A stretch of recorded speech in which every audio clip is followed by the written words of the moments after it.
সুবহানাল্লাহ সুবহানাল্লাহ। জুমার দিনের যে 6টি বিশেষ আমল রয়েছে, প্রথম হচ্ছে ভালোভাবে পবিত্রতা অর্জন করবে, ভালোভাবে পবিত্রতা অর্জন করবে, গোসল করবে।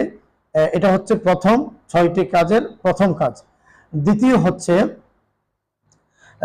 জুমার দিনে ওয়াক্ত হওয়ার আগে সে মসজিদে যাবে, আজান হোক কিংবা না হোক, ওয়াক্ত হওয়ার সাথে সাথেই মসজিদের দিকে গমন করবে। অন্য হাদিসের মধ্যে আছে যে প্রথম যারা আগমন করে, অর্থাৎ প্রথম দিকে যারা আগমন করে তাদের ফজিলত, আর যারা শেষের দিকে আসে তাদের ফজিলত এক নয়।